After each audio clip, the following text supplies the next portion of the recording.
Good morning, everybody.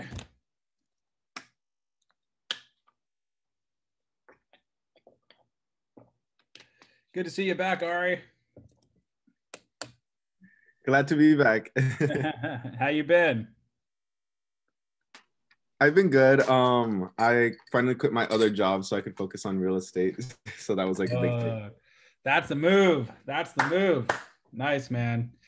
Does it motivate you? Does it scare you? How you feeling about it? Yes, both.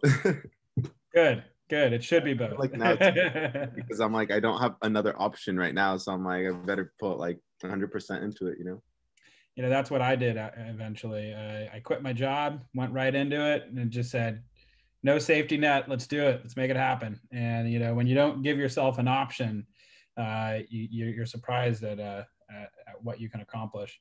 Okay, real quick, everybody. I am going to get something to drink for our session. I went on a 3-mile hike this morning, so I'm a little dehydrated already. We're just going to jump right into it today. We'll have a quick discussion about how our cold calling went and stuff like that. I think it slows down the momentum a little bit too much. So today we're just going to kind of, zip right through it, and we'll get right into the material. But definitely want to hold you accountable to your 10-4. So I will talk about that a little bit in the morning, but a little less structured. So this is a great time for everybody to go grab a drink of water, maybe a cup of coffee, do some jumping jacks, et cetera, and we'll get started at around 11:05. All righty. How do I? There we go.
So this is the quietest group of realtors I've ever met. I ran quickly to grab a thing of water, but for the last minute, I'm just watching, seeing if anybody starts talking. All righty. Well, let's get started. So everybody, if you feel comfortable, I think it would be awesome for you to get on camera, because right now I'm looking at a lot of blank screens. So I feel like I'm just talking to like myself and whatnot. So if you feel comfortable, I recommend going on camera. What's up, Maggie Pay? How you doing? Awesome. Because let's be honest, in today's age, the reason why we're on Zoom is because we're going to be doing a lot of our meetings with our camera on, talking with our clients. So the quicker we get used to doing that, for example, jumping on Zoom meetings with the camera on, you'd be surprised at how comfortable you will feel once you're in that listing appointment virtually. Because I've taken 2 listings this year, 100% virtual, never even walked in the house. They just walked around with their camera phone. So I understand that everybody might have jobs currently, so they might be kind of like hush hush like doing this. But if you don't have a job right now and you're doing this full time, I highly recommend just plugging in and biting the bullet and turning on the camera. Anyway, let's get started. What's up, Morgan? I like your background. See, she's got it going on. She's got the cool background and everything. All the tones are matching. On fire. My Love dog is joining in, so absolutely. My dog is under the covers right now. He thinks he's a human, So he likes to get under the covers. It's kind of funny. Amber, there's a face. What's up? How are you all? Alrighty, and just so you know, my place is a freaking pigsty behind me. I just don't want to show it right now, but it's nuts. I have laundry everywhere, so don't feel weird about it. Awesome. Okay, so how was everybody's last couple of days? Did you make any calls? Have you made any contacts? How did they go? Let's just have an open convo. I did probably like a 10, but like I was really busy with my daytime job. I really thinking about quit that job. It Sure. takes all my time and physical energy. Right. And, you know, it's tough. You know, there's a lot of things that we try to fit into the day. And, you know, we have like previous commitments that we have to keep, such as a job. You know, for me, it's a pain in the ass to get up in the morning and go on a hike. I have to admit. But every single time I do it, it's like I'm starting my day perfectly. Like I'm just like, I'm out, I'm energized, I'm pumped, I'm ready to rock and roll. So with making time, even if we have a busy day, like today, for example, this is one of my busiest days. I have Josh at 9 a.m. I have this class until sometimes 2 o'clock, which that's too long for me, admittedly. But if we schedule and we put in a schedule and we purposely go ahead and say, all right, at 4 o'clock p.m., I'm going to get on the phone and make some calls. We probably could get it in. But I hear what you're saying, Maggie, but good job. Did you get any leads out of that? I was working in New York and I talked to a few of my clients and some of them like very nice to me. Like, oh, if I know anyone, I'll let you know. But most of them like, oh, okay, good to know. Like they didn't do too many interact with me. So I don't want to push it because I don't want to lose the hair appointment with them. Right. Yeah, I hear you. Like I need to pay bill for now, you know, but I'm doing my best. Everyone I see, I talk a little bit about my new career. And you do hair, right? Yeah, I do hair, like woman stuff. So for mainly women. So all the girls, there's Maggie. If you need to get your hair done, she's rocking and rolling. Yes. And if you do, guys, I'm losing my hair, but you know, you could cut the little bits that I have left. No, I have some good product I can let you to try. You know, hey, listen, I do moisturizer in the morning. That's about it. So, you know, that's my beauty routine, and I'm not getting any more than that. So you look good. You look good. Oh, thank you. I am getting Invisalign though, because I have this little got right here, and I want to get rid of that. But anyway, good stuff. Anybody else? Anybody do some cold calling? Maybe reach out to your sphere. How did it go?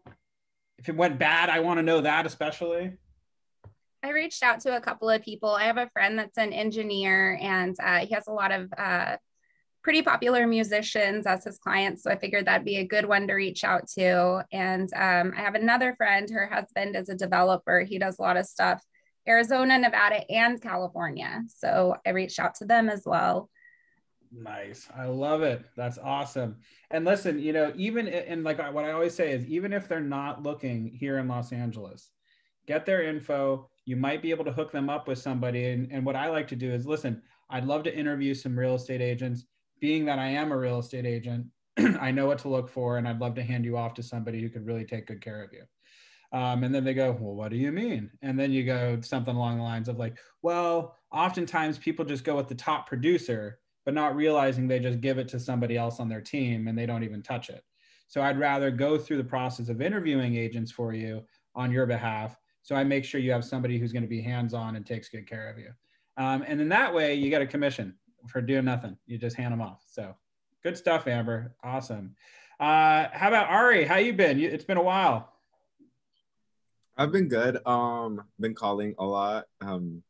What is it called? I have a lead now that I had a while back, but then, you know, kind of just ghosted me. But he reached out like recently. He wants to meet in like the next 7 to 10 days to see if he could like move like in South OC, like maybe like the next 3 months. So we're trying to meet up as soon as possible right now. Listen, honestly, my own girlfriend ghosts me sometimes. So don't take it personal when a client all of a sudden, you know, kind of goes MIA for a little bit. It's okay. You know, we all have busy lives. And this is what I like to say to like a lot of my guy friends and stuff. Like, this has nothing to do with real estate, but I have a lot of guy friends, for example, who'll be like, man, I was talking to this girl and then she just ghosted me. And then I texted her a million times and she didn't respond. It's like, well, dude, you know, people have their own lives. And so sometimes we have to walk that fine balance of not over like, you know, soliciting them. So if somebody ghosts you, hey, take a step back. It's all good. You know, maybe they're busy, maybe they're whatever. And then like a week or two later or something, feel free to like pick up the phone and actually give them a call. Like it's a little bolder of a move. It shows that you're serious. And, you know, just be like, hey, we were just talking about X, Y, and Z. I just wanted to follow up with you on that. Listen, it was great talking with you. And hey, listen, if you're not interested in buying or investing in, or renting or selling in real estate, we should go grab a drink sometime or, you know, just catch up. Anyway, hope you have a good one. Bye. And just boom, done. They're done. They're out of your existence. Don't worry about them. Put them on a drip campaign. You know, if you have their email, go ahead and blast them emails or whatever. And, you know, no harm, no foul. If they're not interested, they're not interested. And that goes with love life, that goes with business, that goes with everything else. So don't worry about that, Ari. Yeah, I actually had one quick question. When, or like for everyone, I guess it's like, when do you guys think is like the best time to call someone? Because what is it called? I had this little incident with someone where it's like, I was like cold calling. I think it was like maybe like around 7:30. Sorry, my cat's here. It was like at around like maybe 7, and I'm like, it's right after like dinner. I'm like, belly's full. They're like happy, and then I called this number, and then the number was for like some guy. So it was for some guy, and then I guess his wife picked up, and then she's like, oh, this is like wrong number, so on and so on. And I was like, oh, okay. And then she asked who I was, so I told her, and all I got through was like just my first name. And then she's like, stop calling my husband at this time. And afterwards, I'm like, okay, well, I'm just trying to sell your husband's house. I'm not trying to get like at him or anything, but it was just weird. I was like, maybe I shouldn't call people around like 7 p.m. I'm like, I'm not too sure. You know, weird flex, admittedly, on her part. You know, I don't know why she's acting that way. But, you know, I'd say, honestly, if it's before 9, I think it's appropriate. But sometimes if it's like a sales call, maybe around 5 o'clock would be good. You know, it's iffy though, because I know some people who don't stop work until 7 o'clock, you know, depending on, oh, is that an earthquake? My dog is under my thing and he started shaking the table. Oh my God, that's so embarrassing. Oh my God, sorry about that. Oh my gosh. I thought my dog was still under the covers and anyway, moving forward. So what I was saying was, what was I saying? I swear to God, I thought there was an earthquake just now. What were you saying again? Oh yeah, you called a lady. I would say around 5 o'clock is probably a good time. Again, though, some people, they work until like 7. I know when I was in construction, I would work from like 6 a.m. sometimes until like 9 p.m. So like, it really depends. But at the same point, oftentimes when people are out the office at like 4 o'clock, they're looking for an excuse to stop working. You know, like they're just looking for it. I remember when somebody would call me and I'm just done. And like my boss is right over there. I'm like, oh, this is really important. I got to take this call, man. Like, and I'd walk out the office and I'd like talk to a salesperson, even though I know I wasn't going to do anything. I just wanted an excuse to get out of the office. And I walk back in. I'm like, oh, I was a doctor. I was just waiting for some stuff. So anyway, it doesn't matter is the God honest truth. Just make the calls. If you find out that somebody doesn't appreciate you calling at a certain time, make a mental note, follow up with them, you know, maybe while they're at work. You know, I actually like to call people while they're at work because you'd be surprised at how many people look for an excuse to stop working. They look at it as a way to have an extra break. So good stuff, Ari. All righty. Anybody else have any experiences that they want to share from their cold calling, reaching out to their sphere, positive, negative? Sometimes I use a lot like lunchtime because I feel like sometimes when they're at work, if I like harassing them, they're like, okay, they busy at work. But at lunchtime, they all on cell phone, they're all on Instagram. And I feel like that time is the time for me work better to call them. And most of them, like my client, most of them, they are married. So like after like dinner time, they're always a family. They won't want to deal with me. So that was my experience. Yeah, and Maggie, that's true too. Lunchtimes are great as well, 100%. Especially if you're like dealing with a single guy. I don't know. All the guys I know want to sound like they're a big shot on the phone talking about business whenever it's like lunchtime. So try that too. That works as well. Anyway, anybody else have anything else? Otherwise, we're going to jump right into it. All right, good stuff. So we are going into the fourth course of this. I'm going to put all the material in our chat box. There we go. And this is Winning the Seller. This is one of my faves because I like to sell houses, not work with buyers. Nothing against buyers. I just prefer listings. Here we go. Let me share. Uh-oh. Why isn't that coming on? Huh. Archer, I'm not doing this today. You're not whining. I can't do it. Okay, here we go. So here it is on my screen. I'm going to put it in the chat box as well. Archer, come here. Come here, bud. Come on. Alrighty, so let's get started. So this is all about winning the seller. Hold on 1 second, please. Archer, camel. No. Let's go. Camel. Let's go. Come on, bud. Let's go. Camel.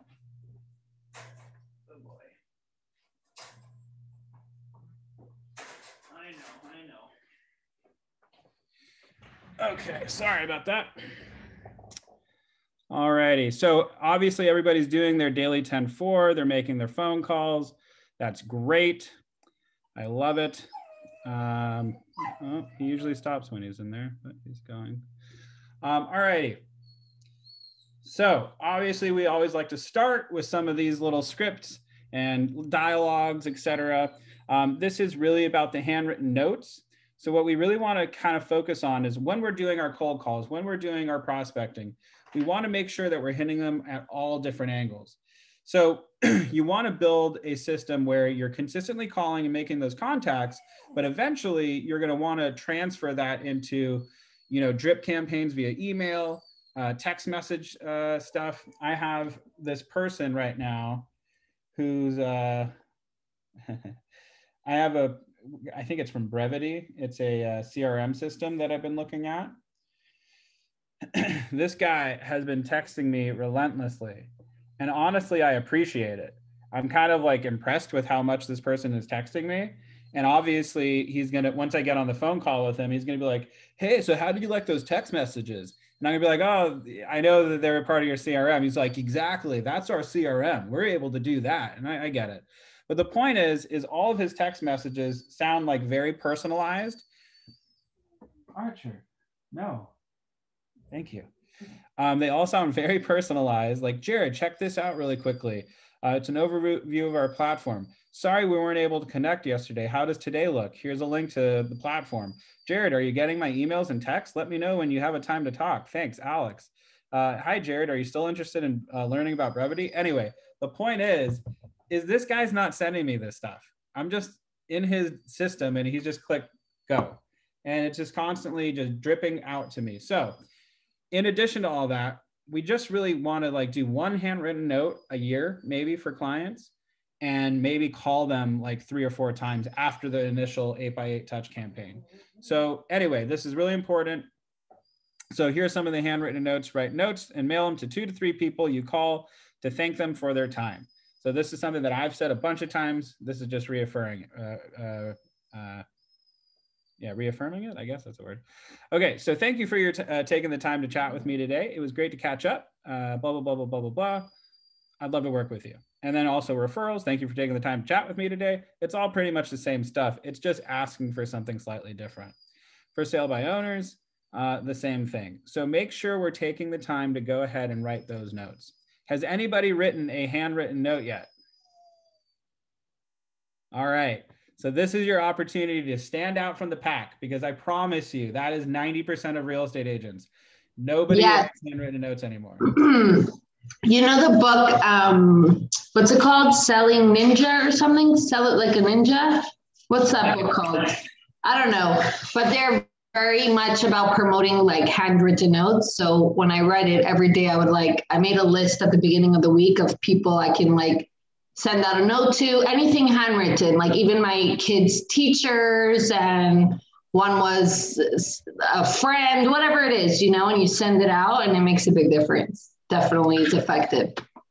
100%. This may sound like a dumb question, but does your stationery have to be like personalized to Keller Williams or like with any real estate, or can it just be like a plain whatever? Michigas. Just take some computer paper and roll it up if you have to. Okay. Fold it up, excuse me. I'm thinking of when I'm off of work, never mind. So yeah, no, 100%. You could just take anything that you want, just, a piece of paper, fold it, write it, sign it, and put your card in there. Now, if you want to get to the next step, yes, it does. It's a nice little touch to have some personalized stationery. Of course, it's at my office. And whenever I talk about this, I wish I had something here to show you, but I don't. Oh, well. Anyway, so I have this nice little card that I made. It has my logo on it. It has like kind of like a pattern design on it. It looks very modern, elegant. And then on the inside, it says from the desk of Jared Marcus Medlinski. And I just write my letter there. And then I have my own stationery, which is like, it's like a recycled looking kind of brown bag type color envelope, but it looks very nice, and it's nice, thick and stocky. Yeah. And it has my address on the back, and then on the front, obviously I handwrite the letter out. So what I like about this is the lady who did the interior designer for one of the Spellings, the one who lives in the big giant, penthouse that they sold or whatever. She was one of the people that I was cold calling, and I wrote like a handwritten note to her, sent it in the mail, and she like actually took the time to call me back and was just like, that is a good touch. I have to admit, no real estate agent takes the time to do that. And this is a lady who works with like the Spelling. So, I mean, the point is it really does speak volumes when you take the time. Even if it's not your character, it makes your character seem like it's just like, I take the time to take the extra step. And believe me, it does wonders. So, okay. So getting our head in the game, the main thing we were talking about before in the first 3 classes was leads, and more leads. We want to focus on getting our leads in. Why? Because the more leads, the more appointments we can actually have. So right now we're talking about appointments. And of course, after appointments is agreements, contracts, and payday. So we want to make sure we're also working on getting, at this point in our real estate journey, is getting a pre-listing packet created, or what I would refer to it as a listing presentation created. You can do that through Command. It's actually pretty much all set up for you. You just have to put your name in a couple places, and you might want to delete some stuff and write your own personal bio.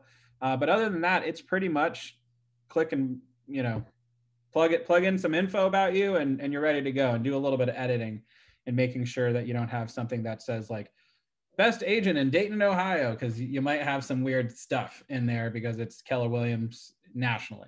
Anyway, okay, focus on listings. Focusing on listings has major benefits. Listings provide more exposure. Hold on, I need to minimize my screen. More exposure. Advertising your listing gets your name out there in a big way. Listing bring buyers. Even if your buyer does not choose this property, they may be interested in other properties. Listing are time leverage. On average, you can close on 2 to 3 seller listings to every 1 buyer listing. This is so true. I closed 4 listings in 1 month because they're listings. Like, frankly, it's amazing what you can do with listings. And then plus, I picked up 3 buyers from those listings. And I double-ended 1 of those listings. So in total, that was like 6 deals in like 2 months' time because of the listings. And the great thing about listings is, listen, do you think agents are promoting listings necessarily on their Instagram page and all that kind of stuff just to find a buyer? Yeah, sometimes a little bit. You might want to try to double end it that way. But more importantly, it's exposure for yourself. it's showing your friends and family that you are an active agent, and this gives you a reason to promote something. So oftentimes when you have a listing, it's great reasons for you to just scream it at the mountaintops, go door knocking, door dropping, etc. It builds credibility, and it also helps you in regards to prospecting for buyers. So definitely be listings focused. That's what I certainly focus on. A lot of people will say buyers are the low-hanging fruit.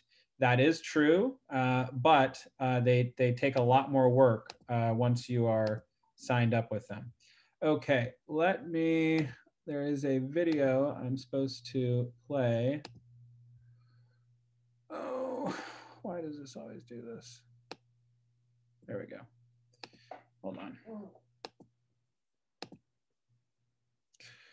Boom, boom, boom. And by the by, if you want to try to find listings, a great way, which we touched upon last class, was if you have buyers, start cold calling in the neighborhoods that your buyers are looking in.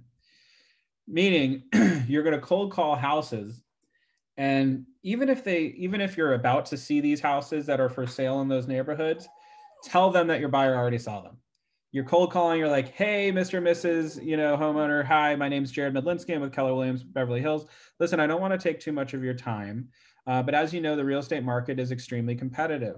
My buyers have seen every single listing in your neighborhood. The reason why I'm calling is do you or anybody you know have any interest in selling in today's market? It is a huge seller's market right now, and I think you could get a lot of money for your investment. And sometimes they'll say, yeah, bring them on over. And sometimes they'll say, no, I don't want to sell, which is fine. But then you ask, well, do you know anybody else who's interested in selling in your neighborhood? Point is you oftentimes will find somebody who is interested or is interested in selling, let's say in the next 3 months. And even if it's 3 months from now, you can still probably get them in and show that property. Okay, agent sales skills, listing presentations. We're going to play this video and we'll have a quick discussion after the video plays.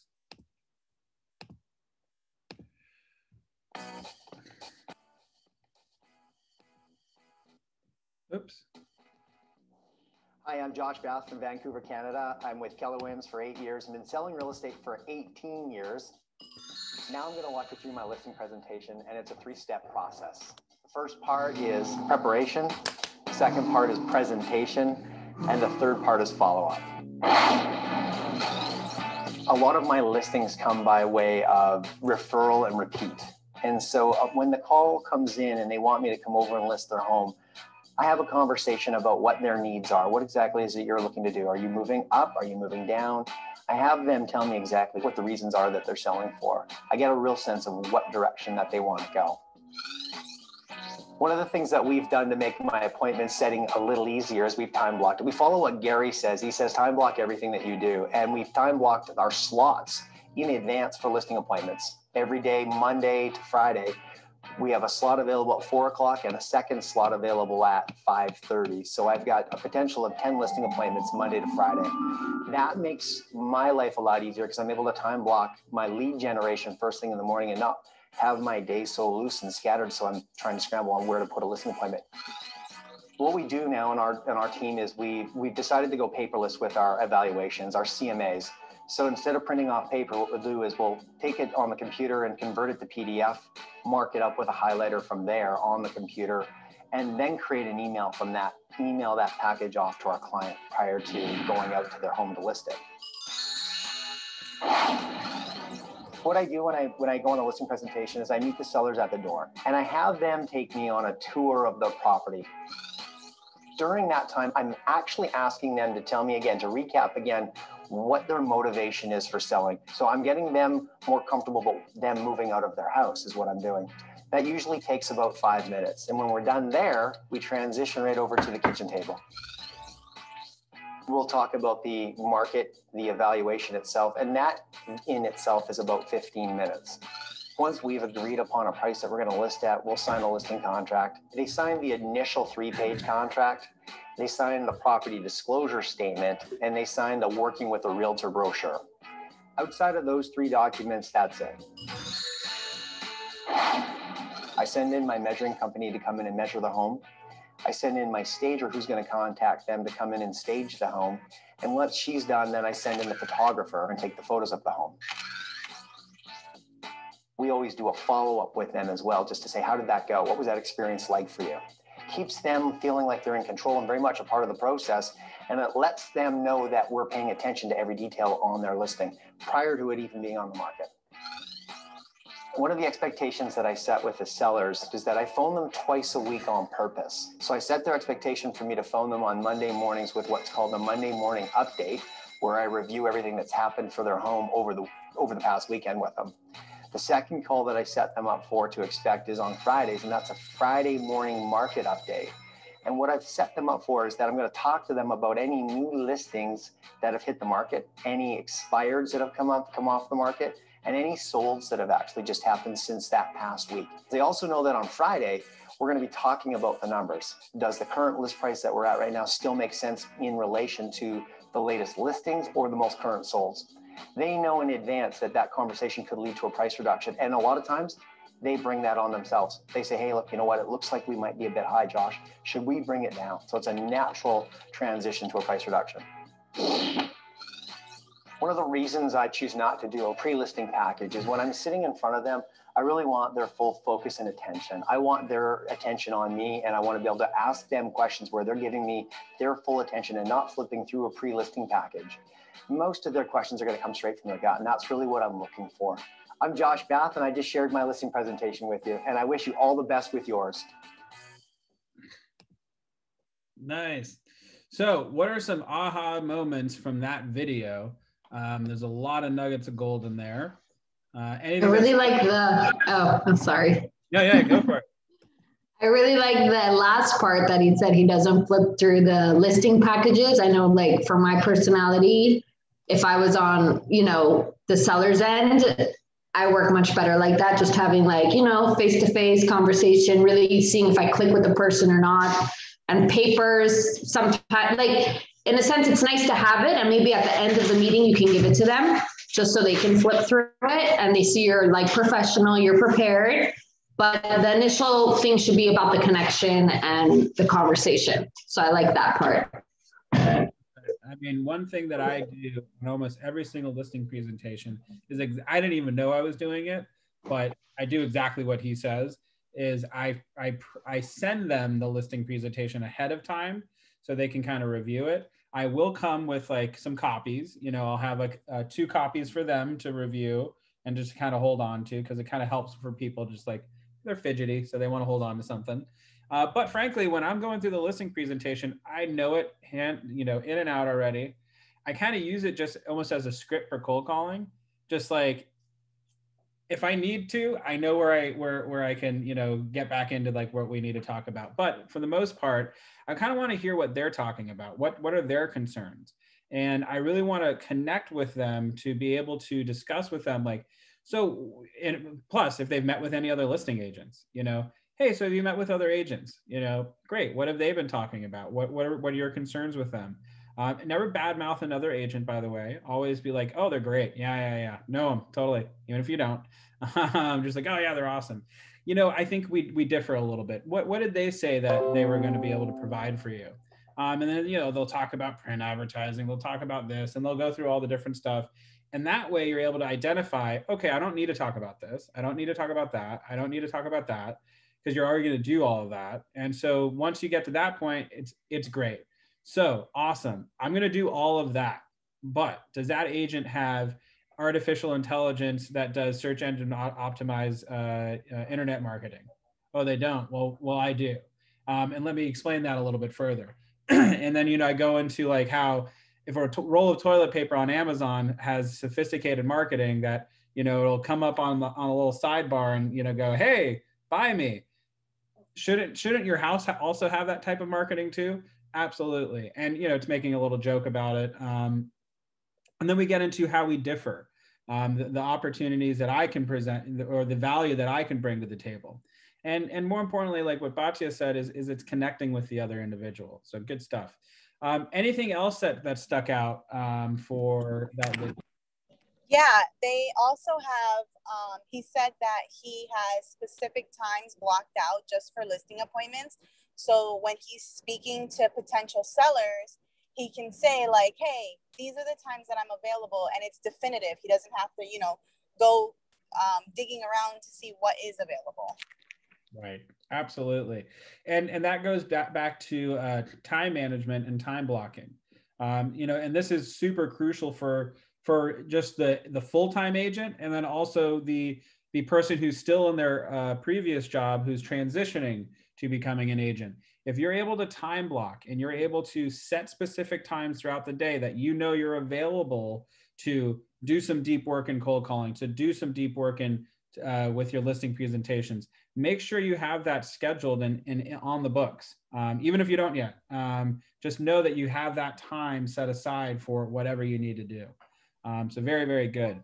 I have a quick question. What is the best website to find out what's selling and what's buying around your neighborhood?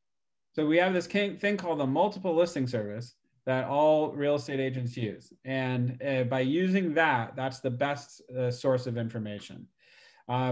Through the multiple listing service, you can set up searches for yourself for specific neighborhoods.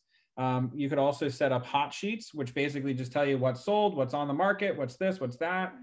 There's also a thing called 10K InfoSparks in the MLS that you can go to and just look at, the general area numbers. So for example, I want to know what is the turnover rate in West Bel Air. I can find that out through 10K InfoSparks. I want to know average days on market for homes in West Bel Air, and more specifically, homes that are 3 to 5 bedrooms.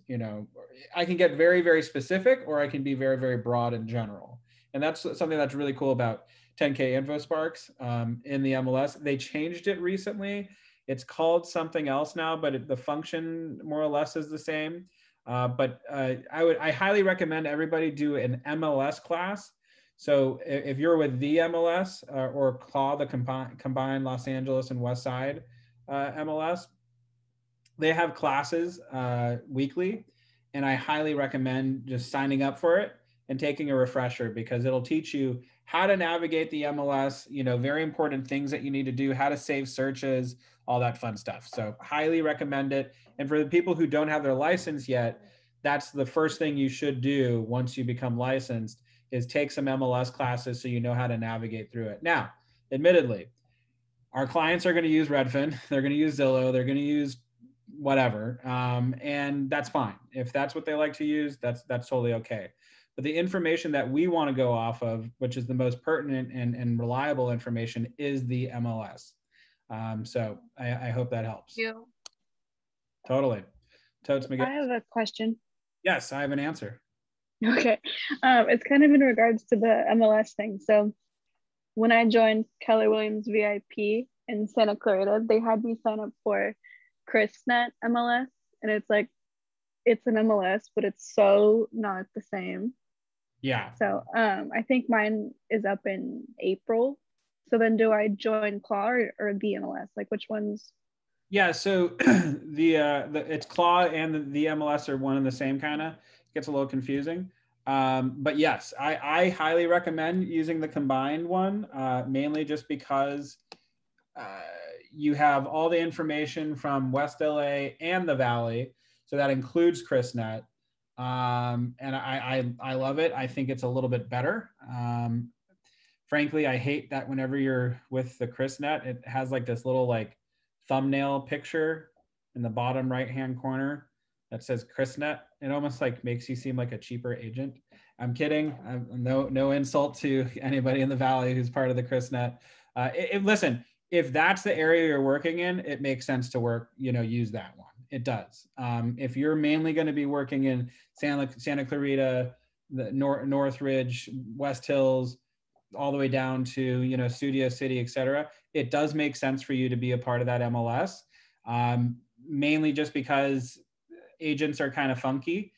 Some brokerages will be like, don't work with agents who are not part of your MLS. Like, it's weird. I don't get it. Frankly, if you have a buyer who's willing to pay, you're getting the commission. I love to work with you. But some agents kind of think a little small town. Anyway, that's my experience. So I hope that answers. So if you're doing a lot of work in the Valley, I'd probably say stay with ChrisNet maybe. But I don't see a huge disadvantage if you're working like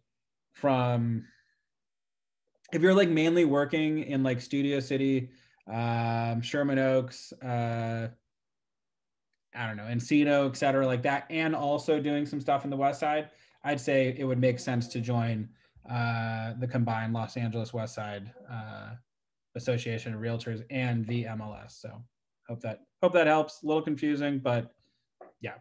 Anyway, awesome. Okay. Any other questions? Any other comments? Awesome. Okay. Making it all happen. I need to move this because it's covering. All right, there we go. Working with sellers. It's time for your hard work and lead generation to pay off. Time to win the listing agreement. You have 2 tools, an informative pre-listing packet and a high-impact listing presentation. Together, they help you achieve the following. Pre-qualify the sellers to understand motivation, very important. Position yourself as an expert, also important. Win the listing, the most important. And allow you to price the home to sell for the most amount of money in the shortest time frame. Properly set seller expectations, allowing you to create a great customer experience. One thing that I always like to say is under promise, over deliver. Whenever you're working with sellers, you want to make sure you're not over promising. You know, if you don't think it's going to sell because it's overpriced, you know, you're going to want to have that conversation of, you know, listen, I don't mind putting it at this price, but in my experience, within the first 2 weeks, if we don't price it properly, we're going to lose a lot of traction. So if we do happen to price it at this price range, if we don't get any offers within the first 2 weeks, especially in this market, can we agree ahead of time that we'll sit down at the table and talk about what's not working? And they say, yes, perfect, awesome. And that's kind of setting up the expectation that we are going to go ahead and revisit the price.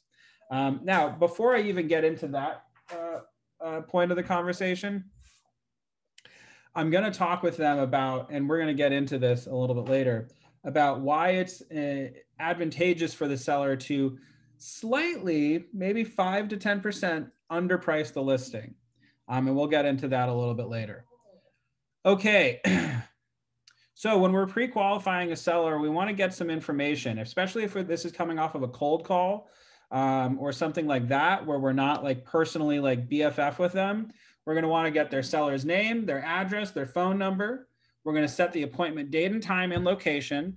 And then also, this is what I love about this because it gets a lot of these questions out of the way before the meeting. Do you have about 5 minutes so I can ask you some very important questions before I come to meet you?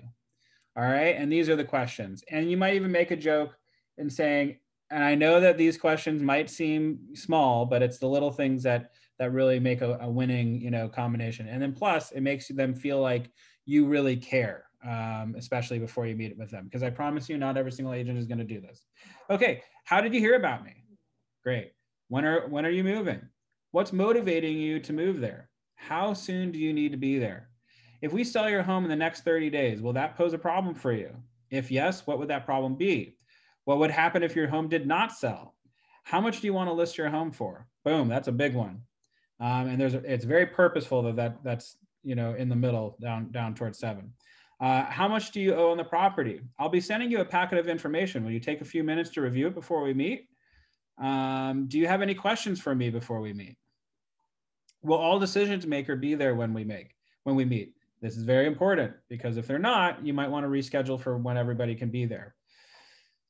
Okay, just so you know, our meeting should take between 30 to 60 minutes. Is that okay?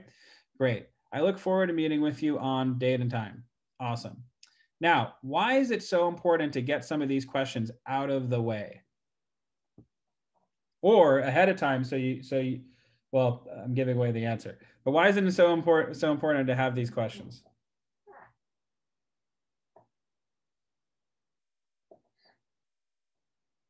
Then there's no wrong answer. I mean, depending on the answer, you may or may not want to do business with them. Would that be an option? That would 100% be an option, Morgan. So for example, they might have this crazy idea that their house is worth $3 million and it's only worth 1.2. That happens, for example, in a lot of places that are seeing new developments. So for example, there's a couple streets in West Bel Air where a lot of the homes are the original 1950s to 1970s tract homes that they built up in Bel Air. Now, some of those homes are being completely remodeled and they look like super modern and like amazing updated kitchens and all this stuff. And they're like, all right, so this home sold for 3 million. So I think my house is worth 3 million. And you look at their house and it's like, okay, the house that you're referring to had an addition done. It was also, the kitchen was completely remodeled. Everything is like brand spanking new. It doesn't even look like the original home. Meanwhile, their home, same bed bath count, you know, has not been remodeled. It is the original linoleum floors. There is, maybe there's even parquet wood floors, you know, some places. Obviously, they're not going to be apples to apples. So that's correct, Morgan. Now, what else are some other reasons why you want to ask all of these questions before you meet them? You can talk to them a little more so you won't be awkward when you meet them in person, you know, make a little more conversation to it. Another good point. You know, you're already building rapport with the person, so it doesn't feel so unnatural when you first meet them.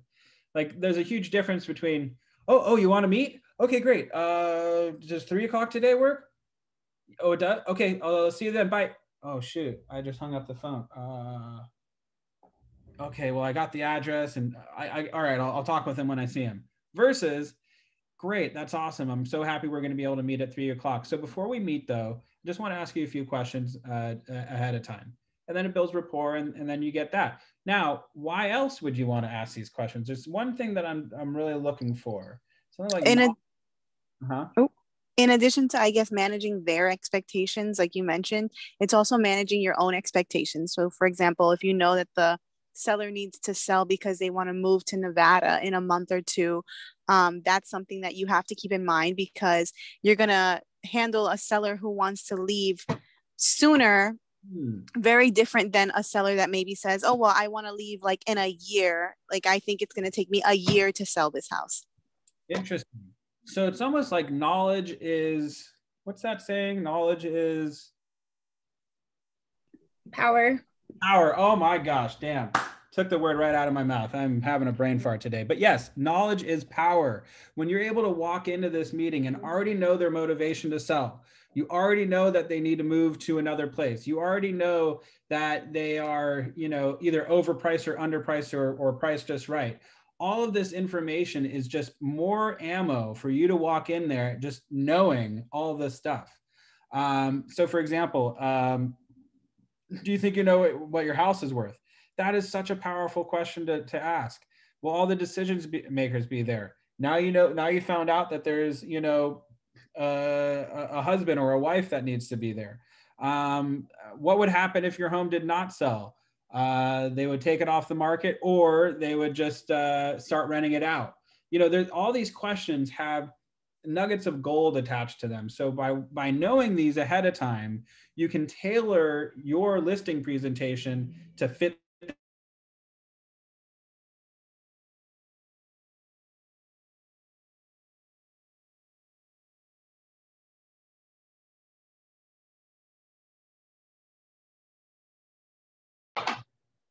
Is it frozen for everyone? Yeah. Mm. Yeah. His computer died again. Possibly. His dog chewed the battery or something.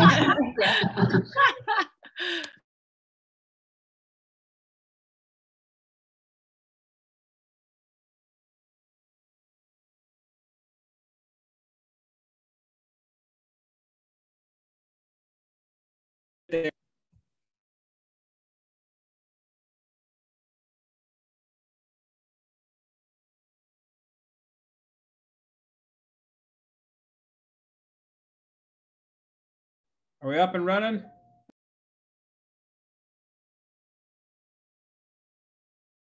Jared, you're muted. There we go. I have no idea what happened. I have battery. Very weird. No idea. All righty. Sounds good.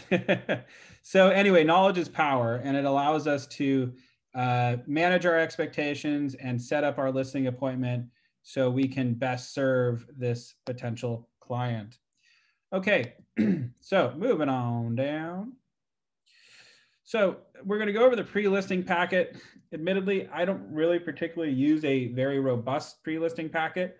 Oftentimes my pre-listing packet is simply the CMA, so to speak.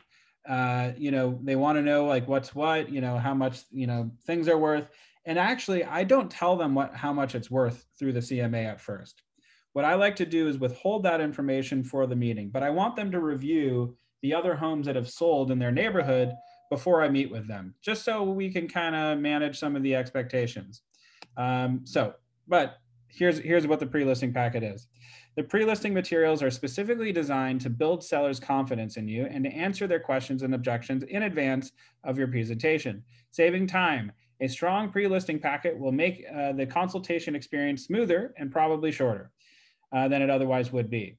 Get out your copy and let's take a closer look at the pre-listing packet, a guide to selling your home. All right. Now, again, I think all this stuff is great. I actually like to say that I do use a pre-listing packet. I just don't really realize that I do, because in my CMAs that I have all of this in it already. But I just kind of tell them it's a CMA, so they kind of just feel a little bit less on guard. But then again, this might work a lot better. So definitely just tailor it to what works for you. All righty. This page, this is the first page the seller will read. This will set the tone for your entire relationship with them. You want to provide an excellent customer experience, and by making the process, process about the seller, their needs, wants, and expectation, this alone may differentiate you from your competition. I will help you by taking the time to understand your wants, needs, et cetera, negotiating on your behalf. So it basically tells you what you do. Get ready to list. It goes on about getting ready to list the property. What will it sell for? There's 5 factors affecting the value of your property. So this is also in my quote unquote CMA. So I suppose I do use a pre-listing packet. And we go over the 5 factors of what will sell: recent sales, location, condition, competition, and timing. These are all very important factors for your sellers to be aware of before going into the meeting. This is my favorite slide of the entire pre-listing packet. Get ready to sell, price. This page of the pre-listing packet discusses pricing for the seller to understand the value of a well-priced home. To help the seller understand the pitfalls of underpricing, point out that although the graph may seem that better pricing strategy is 15% below market value, to get the most looks by the buyer, it may also detract buyers who wonder if anything is wrong with the house. To help them understand the downside of overpricing, explain how it could lead to more buyers overlooking their home. So by looking at this, getting ready to sell price, a well-priced home creates interest, attracts buyers, generates showings, and produce offers all very quickly. An underpriced home will attract buyers and may sell quickly, yet may detract buyers who wonder what's wrong with it, as well as being overlooked by buyers looking in a slightly higher price range. An overpriced home will be evidenced by lack of interest, few showings, no offers, or longer time on the market, and possibly price cuts, which look bad from the buyer's perspective. Now, in today's market, almost everything is selling like $100,000 over asking price, and it's nuts. And how do they achieve this? They're pricing it probably around 10% below market value. Depending on how expensive the home is, it might be a little bit less or it might be a little bit more. So it could fall anywhere within that range. But anything that's priced appropriately in this market, we are getting multiple offers. So now you might even want to price it at market value in this type of market. Now, granted, there seems to be a slight shift going on, but nothing really to be too concerning of. So as you can see, at 10% below market value, you're going to get 75% of the market share looking at your property. That is a great position to be in, believe me. And I promise you it will result in multiple offers and what's called a bidding war. Sellers are savvy enough to understand what a bidding war is. So in recent years, because of Zillow, because of all the materials online that they could find, they do realize the importance of pricing it appropriately. And this slide just helps reaffirm that for them. All righty, get ready to sell condition. Now, what are the things that we can, as realtors, do to help the price of a home?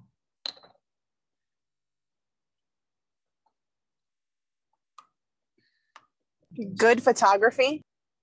Sure. But I mean, the only real things that we're in control of. Staging. Right, and which is very similar to condition. So the only two things, and there's a reason why these are the first two slides in this. The only thing a real estate agent and a seller can control is price and condition. It's the only thing we can control. We can't control the location. The house is where it is, unless it's a mobile home, which I don't think a lot of us are selling those. But I have actually represented a buyer once on a mobile home, which was interesting. But the only thing we really can do is price and condition. And so by reaffirming that to the seller, it helps us in a lot of ways, but we'll get into that a little bit later.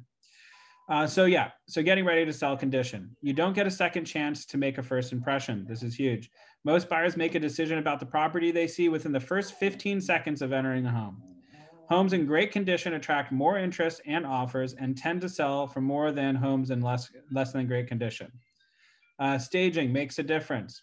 Decluttering and improving the general cleanliness and condition of the home is what we call staging.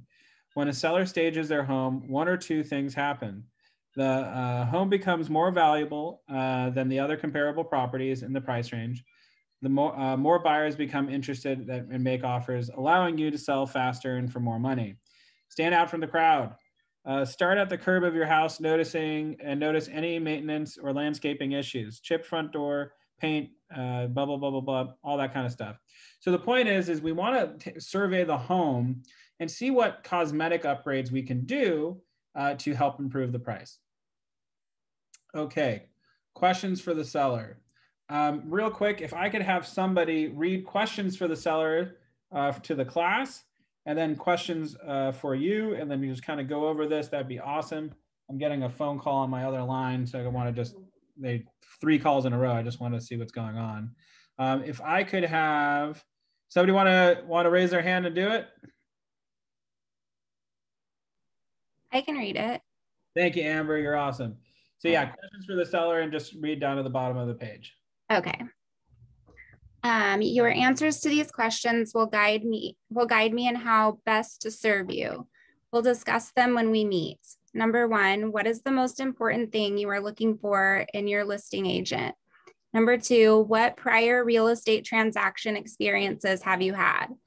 Number 3, how would you like to be communicated with? Email, phone, text, or other?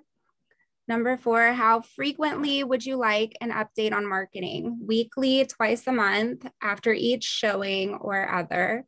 How frequently would you like an update on showing? Weekly, twice a month, after each showing, or other? And lastly, please explain what you are most concerned about in the marketing and selling process: buyer qualifications, showing procedures, open house, possession, pricing, negotiations, and other issues. Nice. I love it. So yeah, definitely. Big questions to be asking. Any ahas from that? All right. Okay, so then the next stuff is just stuff about you and all that fun stuff. And it's very important to have a little bio about yourself. It helps them to kind of get to know who you are before you even meet. All righty, next one coming up. There's another video. Listen to a master. We're going to watch the listing presentation by a KW Mega agent, Josh Bath. He does another one and another one. All righty. 1 second. Let me get this up.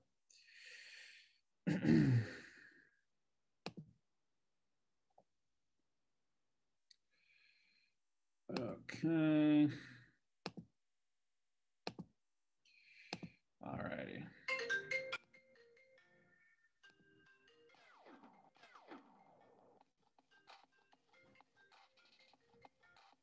Hi, my name is Gene Rivers, and I'm here today to tell you how to develop your listing skills to a very high level. And after you've done that, you'll be able to go in and take over market share.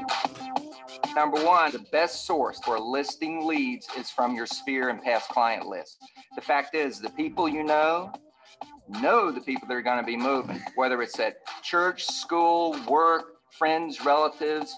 Focus on making sure they understand you're in the listing business. Create a pre-listing package that you would give every seller, but rename it your guide to selling homes successfully in your market. And then give that to people in your database that you know have influence, that's collateral materials that they can give to their friends and refer you.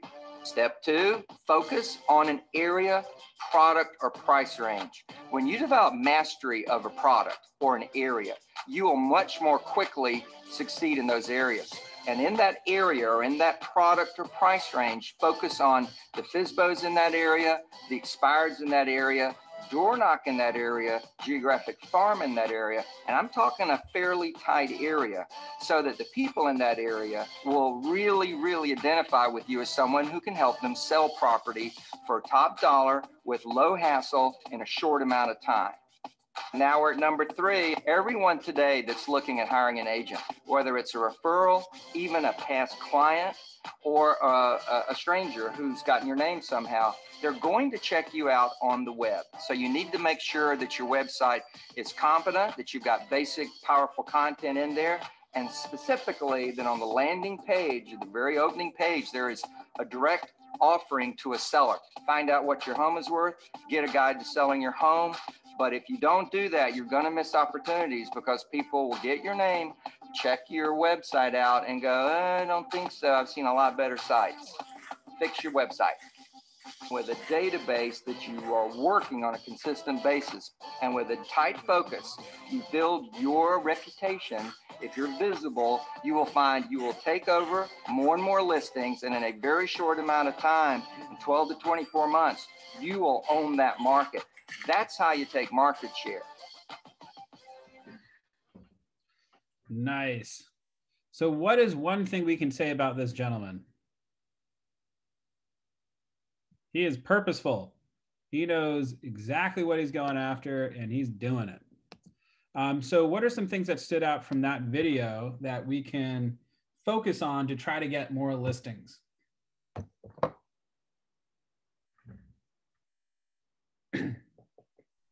I like how he said that he's like, the people you know the people that are gonna move. What is it called? Because it's like one of the people that you're talking to isn't moving at that time doesn't mean they don't know someone that's not. That's true.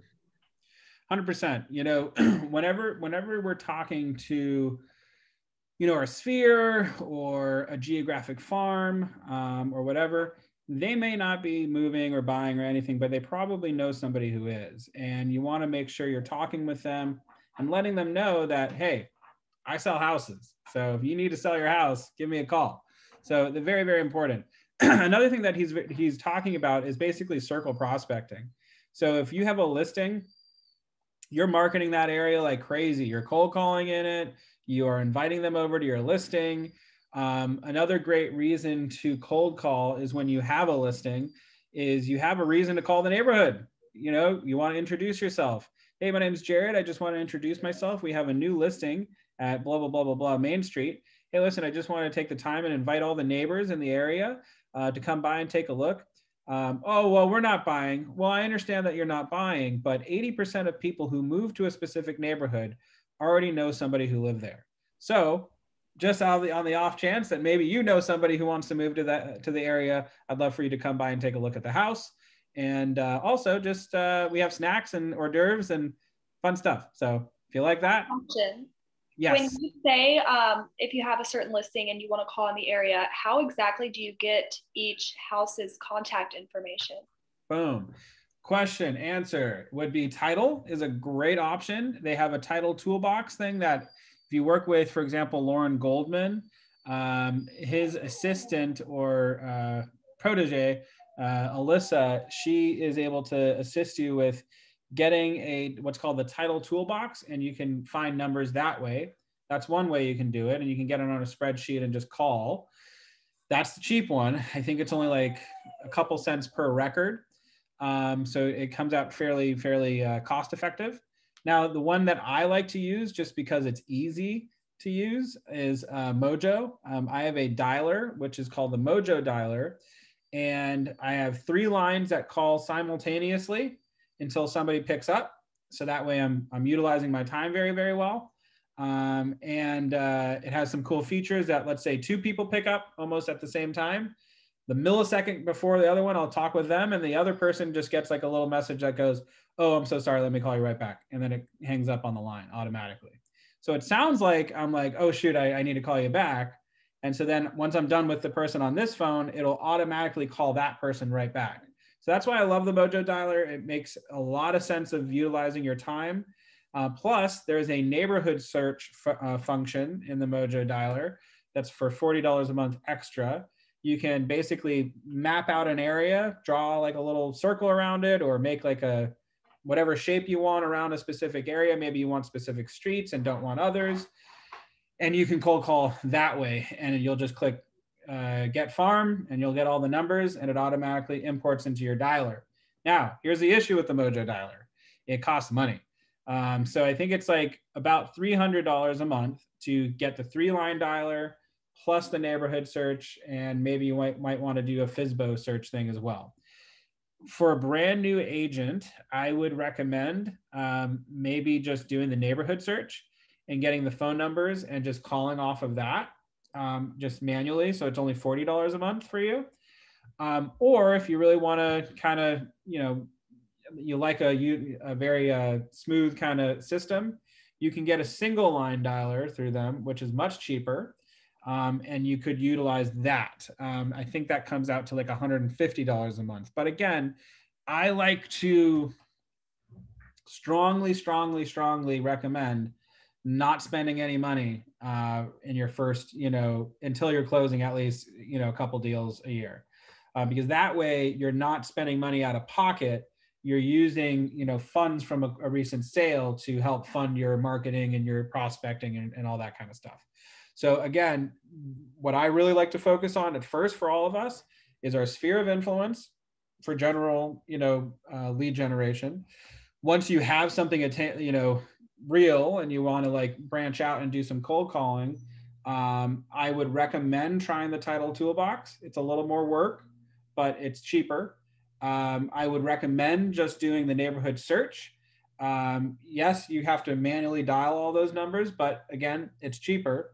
And then if you really feel confident and you're getting things in the pipeline and you're closing on stuff already, then go ahead and get a triple line dialer or et cetera. Now, you could be in a financial position where you can afford $300 a month, just fine how it is. Everybody has a different picture.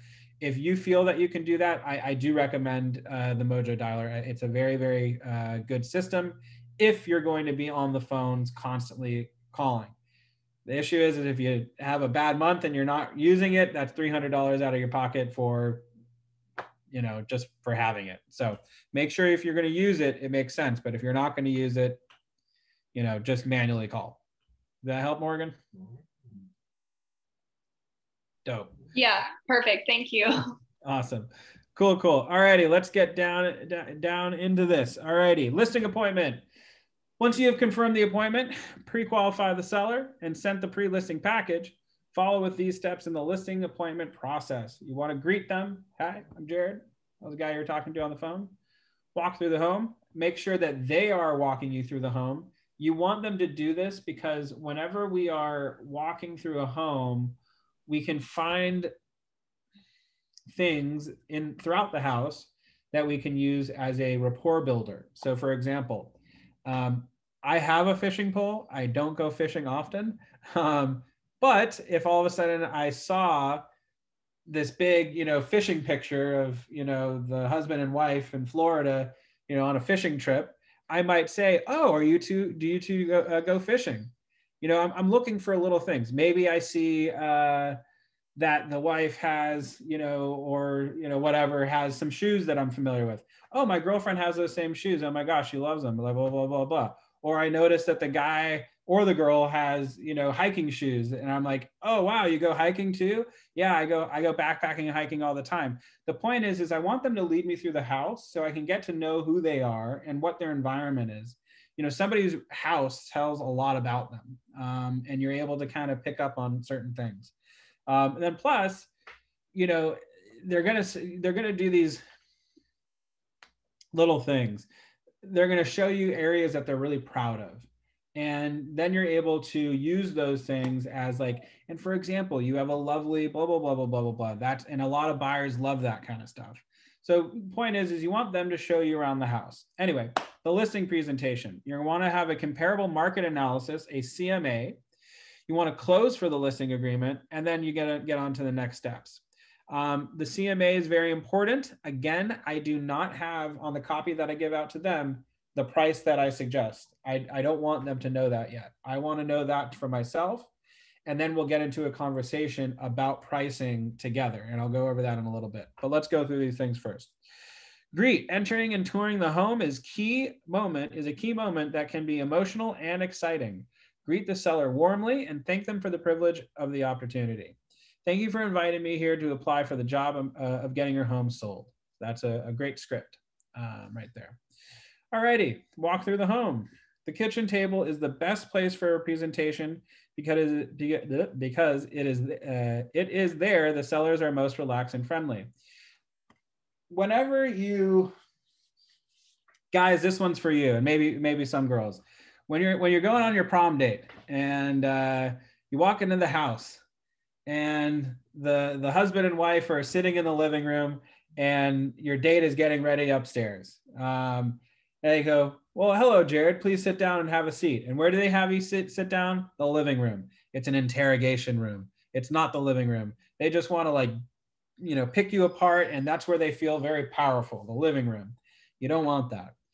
Versus, you know, let's say this is somebody that you've been dating or something or whatever, you're sitting in the kitchen, you're chit-chatting, you're having some snacks, you're talking, you know, to the mom, the dad, blah, blah, blah, blah, blah. I'm just using that as an analogy to get the understanding of the feel. Now, the truth of the matter is whenever we are just kind of hanging out with our family, our friends or whatever, oftentimes we end up hanging out in the kitchen. Why? There's food, there's snacks, there's waters, etc. So you want to go to a place that is not, that makes them feel a little bit more relaxed, which would be, you know, a great, you know, place is the kitchen versus the living room. It's very stuffy. I don't know if you realize this, but a lot of, you know, houses, the living room is the least used room. It's like a museum. It's nobody touches anything, you know, nobody sits on that sofa. Actually, it's, you know, this, that, whatever. So just kind of keep that in mind. You want to go to the kitchen. So when you walk in, you go, oh, wow, this is so great. Yeah. Why don't you show me the kitchen first? And then you put your bag down, boom, right in the kitchen. Yeah. Show me the rest of the house. Absolutely. And you walk around the rest of the house. And then they're going to try to sit down in the living room and go, oh, you know what? My stuff's in the kitchen. Why don't we just go have the meeting over there in the kitchen? You walk into the kitchen. Great way to do it. Okay. So walk through the home. Do you mind if I set things down in the kitchen? Right there, says it right there. So perfect. Keep your home tour list with you and everything. So also another really important thing, either have a home tour list or while you're walking around the home, have a notepad out and start taking down notes. You know, basically use this as an opportunity, one, to get ready for inputting this information into the MLS, and two, to show off that you are a very competent agent, that you are very interested in what they're saying. Yes, no, tell me more. Writing down notes, writing down notes, writing down notes. And, you know, Mr. and Mrs. Seller, I noticed you have a beautiful chandelier here. Would this stay with the home or would you want to keep it? Oh, you want to keep it. Okay, great. Wants to keep chandelier. And say it out loud while you're writing it down.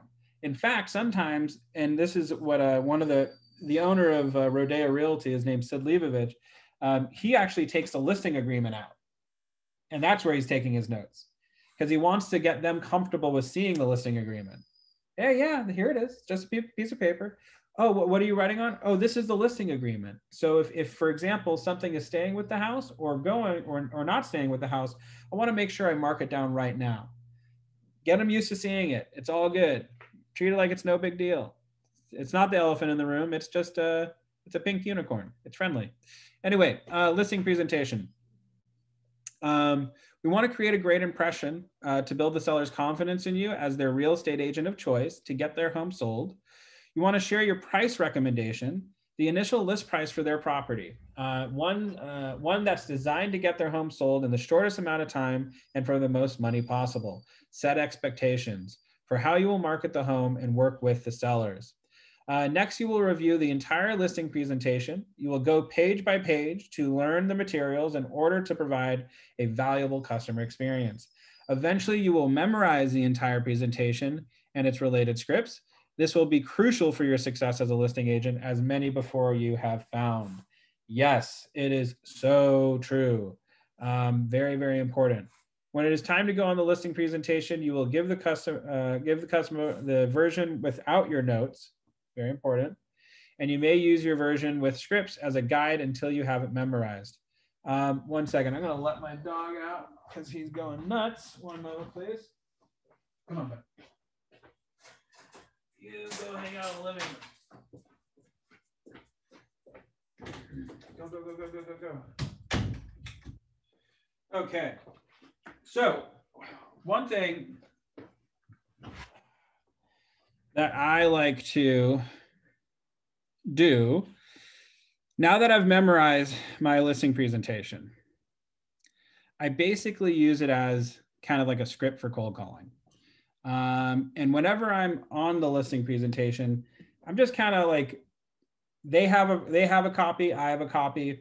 I might have it on digitally on my computer. So I'm just like kind of swiping through the stuff, and I'm just kind of sitting like this and like, yeah, and blah blah blah blah blah blah blah blah blah blah blah yada yada yada. Yep, great.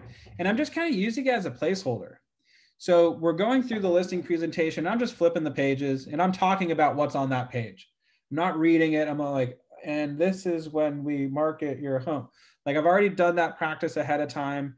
I'm feeling confident. I've reviewed it a few times and I'm able to sit there and go, and yeah, and so in our marketing strategy, you'll notice that I have a 20-point marketing strategy, which involves some of the following: internet marketing, staging, da da da da da, blah blah blah blah blah blah blah blah blah.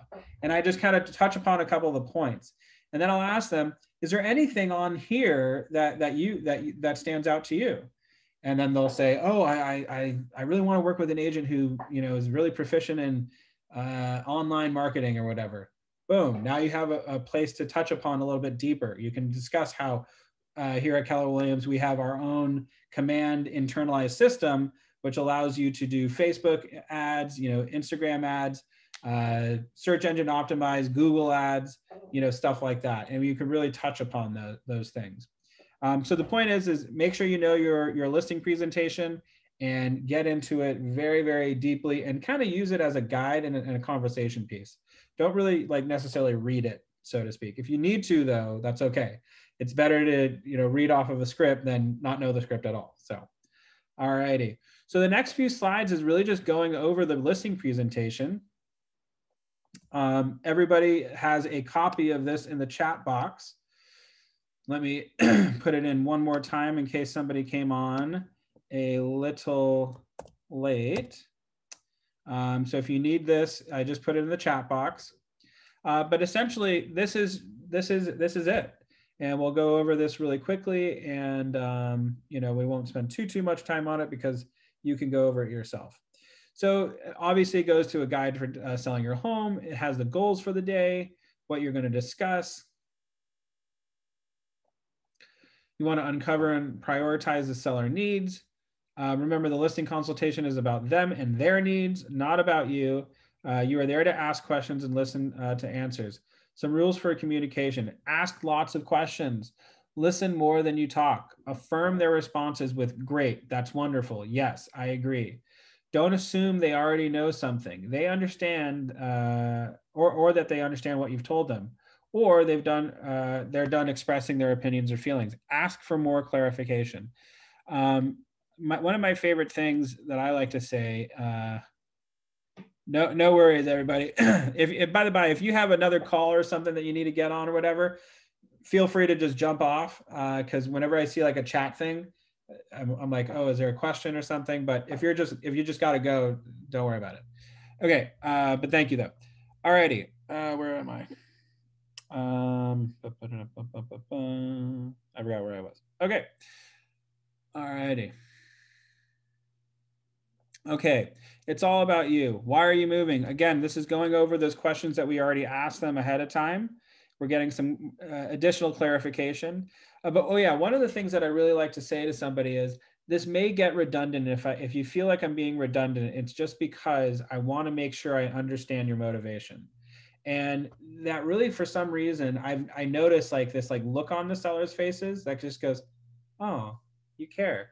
And you'd be so surprised. A lot of agents kind of come in there with this like kind of cocky attitude, like I'm the shit. And honestly, coming from a place of being humble but experienced, it pays dividends. I'm telling you. We're not out there to prove that we are the cockiest agent. We're out there to prove that we're the most competent agent. And the most competent people ask questions. And again, so I like to follow up with, I know this may sound redundant, but I just want to confirm that, something, because I want to make sure I understand your motivations perfectly. And it really kind of helps, it makes them feel like they're being listened to. Okay, delivering a 10++ experience on a scale of 1 to 10, with 1 being not so desirable and 10 being extremely desirable. What is one thing that has to happen in this transaction for your experience to be a 10? What is important to you about that? These are good questions to ask. If we could add just one more thing, what other thing has to happen to make your experience to be a 10+? What is important to you about that? If we could add just one more thing to this experience to be 10++, what would that be? And what's so important about that? Asking these questions allows your seller to feel like you really give a damn about their property. And that is huge. Okay. I will tell you this right now. I've been with some top producers on listing appointments, and their whole attitude is, yeah, that's not going to work. Listen, I've been doing this for 30 years, and I'm telling you right now that this is what you need to do. And they're like, whoa. Okay, whoa, you're coming off a little strong, buddy. And, frankly, they might be in a position to talk like that. That's great. But I'm telling you, there are people who produce even more than them who take a different approach. And usually that is, I'm humble. Yes, I've sold, 1 million homes, but I'm still humble. And believe me, that reads much better than I'm awesome. So keep that in mind when you're in the listing presentation. Showing confidence is good, but confidence is very different from cockiness or being pompous. All righty. Okay. So this goes into why Keller Williams. It's definitely a good point to touch upon. We are the top, whatever. I don't know what that says, but yeah. I like to talk about how much sales our entire company's done, which is like a couple $100 billion annually. That's annually. And our own office, frankly, hit $1 billion, and I think we fell a little bit shy last year during a pandemic. I mean, that's pretty, there's some bragging rights right there. You also want to tell what you get from me. You want to quickly cover the professionalism and expertise that you provide, highlighting each category listed on this page. You want to ask if they have any questions. You also want to tell them, with my technology, we can conduct your entire real estate transaction online. Our paperless transaction management system means no more faxing papers back and forth and driving across town for missed signatures. No more initialed pages to smudge contracts, uneligible, whatever, bad handwriting, over faxed contracts or lost documents. Now, remind them though that if they are the seller, that's almost true. They will have to do some stuff via a notary, or they have to do it in the escrow person's office. There are a few things that need wet signatures. So just keep that in mind. And that's mainly escrow documents though. You don't really need to touch upon it now, but just know that when you're in escrow, they will have some stuff that they need to wet sign. Okay. You get from me communication. Your needs always come first. You're going to basically continue to go on why you're awesome and considerate and thinking of them. You're going to give them a guide to selling your home. With my technology, we can track the entire online. Blah, blah, blah, blah. Okay, that's basically the exact same thing. You get from me continued. So anyway, the point is this is essentially what I want everybody to review and kind of go over independently. Because we would stay on here until 2 o'clock if we went through everything. and go over this and kind of pick and choose. What do you like in your listing presentation? What do you not like? You know, you don't have to have everything that's listed right here in the presentation. You can pick and choose. And again, on command, on our command system, you can go in and click and create your own listing presentation with all of this stuff, but it just has like, you can edit it. So you can put in your own information. It'll say about me page, and you'll put in like stuff about you. It'll say Keller Williams technology focused, and it's like the page is all about their technology, and it already has stuff that's written out for you. You just need to make it, you know, applicable to yourself and the area that you're serving. So very, very powerful tool. It's all pretty much pre-done for you, and just go ahead and get in there and do it and play with it. Now is a great time to do that. Okay. All righty, goes over smooth closings. Again, everybody should be reading this stuff independently. I don't want to take too much of your time. All right, great condition cells. So this is also something really important. This is something everybody should have in their listing presentation. First impressions begins at the curb. Keep grass freshly cut. Weed and apply fresh mulch to garden beds, and plant small flowers. Remove all yard clutter. Apply fresh paint or stain to fences. Paint the front door, add a new welcome mat, clean windows inside and out. So make sure that they're also realizing you need to clean the outside of the windows, make it look crystal clear while they're looking through it. Wash or paint the home's exterior, tighten and clean all door handles. Now, this is not for a time for us to play designer. Typically, white paint does the best. It makes the room look bigger. It makes the furniture seem much smaller. And it's light and bright and airy, and it's awesome. So even a home that has poor lighting in the interior, by simply painting it all white, it just makes it seem so much brighter, and it's awesome. And it also allows people to, hold on. Hello? Hold on. 1 second, please. Give me a quick sec. Sorry about that. I need to grab something.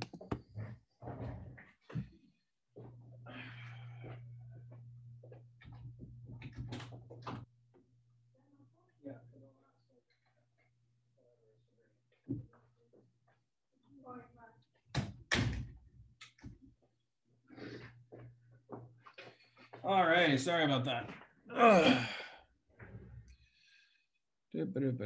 Where am I? There I am. Oops, there we go. Okay, so all this is very, very important when we're selling our home, blah, blah, blah, blah, blah, blah, marketing your house. So this goes into the marketing. You're gonna probably want to create your own marketing once you get into the command. This is a slide in it. You're gonna wanna like pick and choose some stuff. Some stuff sounds kind of hokey, frankly, like balloons and riders. And I took that stuff out, frankly, and I just focused on a lot of like the technology that we use and the online marketing and stuff like that. We also want to talk about that we have our own MLS system. It's the KWLS, and it gets global exposure. You're also going to be on every single, top real estate search engine websites, such as Zillow, Trulia, Redfin, etc. There's more options inside of the one that we have in command. And all this stuff is good stuff. All righty, let me just kind of zip right through this. So talking about the CMAs, does everybody know what a CMA is? Is it the comps? Give some explanation. Yes. So it is a comparative market analysis, or the comps. And so for the next little bit of this class, sorry, I just want to zip through this and see what else is in here. Moving checklists are really good too. Okay. All righty. So let's have a quick discussion. So the CMA. What is important about the CMA for us to use, and more importantly, what does a CMA serve for us whenever we're going to be working with a seller? to help you estimate the value of the property? 100%. And do some sellers tend to have a sentimental attachment to their home? Yes. Yeah. So oftentimes you'll run into this where it's like, my home has an extra 100 square feet, so therefore it's worth $500,000 more. That's not true. And it's just not the case. Every seller thinks their home is the best, the most amazing, the most beautiful. It's updated. It's this and that. Why? Because they're attached to it. They have an emotional attachment. Homes are like family members. One of the most stressful things, you know, that people can go through is selling their long-term residence, because it really does kind of strike a chord right, you know, deep in the heart. You know, for example, when my parents sold my childhood home, every time I drive by that place, I'm like, oh, and it's like, I hate it. Like, I can't go see my own family member. That's me. That's my childhood memories are all right there. Anyway, the point that I'm getting at is yes, everybody thinks their home is worth a little bit more than it probably is. Sometimes you will have a very, very competent individual who goes, listen, I get it. That house is completely updated. We have the same bed bath count, but yeah, my house needs a little bit of work. I get it. My house is not worth this. It's probably right here. Great. Those are not the people we're prepping for, because believe me, if everybody was like that, our jobs would be easy. So what I like to do whenever I have a CMA is I like to review all the different properties with them. And then I like to ask them to rate their home in comparison to the CMA or to the comp.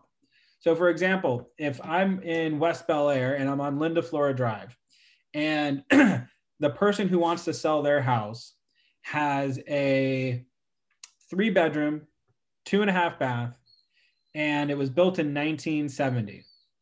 Now, everything in the home is more or less original to when it was originally built. Fine, they've done some paint and stuff like that, but other than that, the floors are the same when they moved in. The kitchen counters are the same when they moved in. Everything is the same. The bathrooms are the same, whatever. There's a house directly across the street from them, built in 1970 something, 3-bedroom, 2.5 bath, had completely remodeled. It was just redone 2 years ago. The kitchen was done tastefully. They tore out everything. They put in new countertops. They have a beautiful kitchen island. They took down a wall separating the living room to the kitchen. It's an open floor plan now. They have, you know, pocket doors that slide open to the backyard. So you have an indoor outdoor feel. The bathrooms have been completely redone. It has amazing, you know, I don't know, tile work or this or that or whatever. The point is it is a done house. It looks brand spanking new. Though it was a remodel, so it does say it was built in 1970. I want to take that house and I want to ask my seller, Mr. and Mrs. Seller, how would you compare your house to this house? And I just zip it and I throw out the key and I wait for them to tell me, well, what are the differences? And they'll go through the pictures and they'll go through this. Yeah, well, wow, that kitchen is gorgeous. I mean, I remember they had an open house and they sold really, really quickly. You know, I thought my house is going to be worth as much as theirs, but you know, now that I'm seeing these pictures, yeah, no, that house is in much better condition. Great. And listen, I think your house is in perfect condition, frankly. But let's look at this other house. How about this house? And I'm going to look for a house that is in really bad condition. You know, something that is like horrible condition. And maybe you might have the seller who has the horrible condition one, but hopefully it's not too bad. And then I'll go, well, what about this house? And they're going to go, oh, mine is way better than that one. That one was built in 1960 and it still has, you know, linoleum floors in the kitchen and there's carpet everywhere and it's ugly and there's stains in the carpet. I agree. I don't think your home compares to that one at all. And then I'm going to go to another one that is almost identical. It is the perfect comp. It is literally their house, just with maybe different, you know, paint color. And I want to ask them, well, how do you think your home compares to this one? Well, aside from that ugly paint, I think it's pretty similar. Our kitchen looks pretty much the same. The bathrooms look kind of the same. And yeah, it was built at the same time. Okay, great. So out of these 3 homes, where do you think your home, you know, really, really matches up to one of these? Well, I think it's this one. Great. So the one that was redone sold for $2.7 million. The one that your home matches up with sold for $2 million. And that really horrible one that we all agree is nothing compared, has no comparison to your home, sold for like 1.6. So after seeing these recent sales, where would you price your home? And then they'll inevitably pick the one right there in the middle, if they are competent. Now, they may, again, be emotionally attached to the property, and it is what it is. We'll have to work around that. But that's where I usually would say in that situation where the person goes, I don't care, they undersold their house. It should have sold for more. It should sell for 2.3 instead of 2 million. Mr. and Mrs. Seller, listen, it's not my job to tell you what to put it on the market for. It's just to advise you as to what your home would likely sell for in this market. I don't want to say no to your listing. So if you really want to put it on the market at $2.3 million, can we at least agree that if it doesn't sell within 1 month, we'll go ahead, sit down right here at the table again and reevaluate what we could do differently to cause it to sell. And they'll go, okay, sounds good. You'll put it up on the market for a month, and I promise you, you'll be sitting it down at that dinner table again, and you'll reevaluate. So just keep that in mind. So you suggest bringing like a visual maybe of similar comps to the listing appointment, just so they can kind of see what is around them and what compares to their own? Yep, absolutely. So you're going to give them like a high, you're going to give them a low, and you're going to find the comp that's right there, like that sweet spot. Not too hot, not too cold, just right. And you're playing three little bears basically. And you're just trying to determine, and using pictures, absolutely, to determine where does their house fit in this whole Michigas, kind of situation. So yes, Morgan, 100% correct. That's why I also bring my laptop with me, because sometimes you can't really zoom in on like paper printed pictures. So sometimes it does help to ask for their Wi-Fi or something, or have a phone that you could, use your own Wi-Fi and link onto it. And then that way you could really kind of show apples to apples or apples to oranges. So it definitely helps a lot. On the earlier class, Jerry, you mentioned it's better to make them price a little lower than the market price. Yes, 100%. And that is a part of that listing presentation. We want to show them, remember that little triangle that they were showing that said homes that are priced 10% above market value, only get like 20% of the buyers looking in that area. Homes priced 15% above market value only get like 5% of the market share. But homes priced just 10% below market value will get 75% of all the buyers looking in that location. Now, again, that it doesn't have to be exactly 10%, below. It could be 5% below. It could be 8% below. It could be 2% below. But we probably want to explain the benefit of making it seem like it's priced competitively. And that way you'll get more buyers walking into the property, and you'll get what's called a bidding war. And a bidding war essentially is where you have multiple offers and you counter them all out. Does that make sense, Maggie? Dope. All righty. So, really, that is pretty much most of it. A lot of this class is very self-taught for this particular one. So I really advise everybody to kind of get into command and get through all the nitty gritty and make your own listing presentation. But are there any questions in regards to the conversations that you might be nervous about having with sellers and stuff like that? Because I'd love to help out there if you have any concerns or questions. I've been kicked off the call a few times because I was driving, but now I'm like sitting in a stable Wi-Fi area. So I just wanted to know if you spoke about maybe how to handle the sellers that are like, well, the commission's too high, or, just that whole commission conversation, just because I keep hearing people say that that's like the biggest pushback that they get. So Crystal, how about you be my seller and I'm in a listing presentation with you, and we'll play a little role play. Does that sound good? Sure. Okay. All right, Crystal. So we just went over my entire listing presentation. Do you have any questions? Yeah, I'm just, looking at the commission, and I'm a little bit uncomfortable with paying, 5-6%. Sure. And do you want to handle the marketing then? No, that's why I'm hiring you. Oh, right. So I'm going to put a few $1,000s into the marketing. In fact, as you remember, I'm going to do an LA Times print ad. I'm going to be marketing it on social media. I'm going to be paying to boost it on social media, Google. So it shows up on websites like CNN,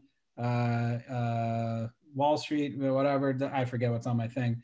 And making sure that we have search engine optimization in all of our marketing, and plus getting a drone photography, a custom property website, and all of that. So to do all of that, it costs money, and I'm willing to take it upfront out of pocket and pay for all of that.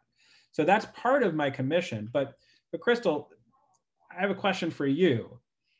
If I was so willing to, reduce my commission and negotiate my commission, would you have any confidence in me negotiating the sales price of your home? Well, isn't part of my job too to also like be firm in my sales price and kind of work with you on the commission price? Like, so I understand what you're saying, but you want somebody who's going to be a pit bull for you, right? Or do you want a Labrador retriever? No, I want a pit bull. Okay. So I'm happy to be that pit bull for you. And because I'm such a pit bull, I don't negotiate my commission, because I'll tell you why. On average, if you look at my sales prices, I get 5% above market value. So right there, I'm already paying for my commission.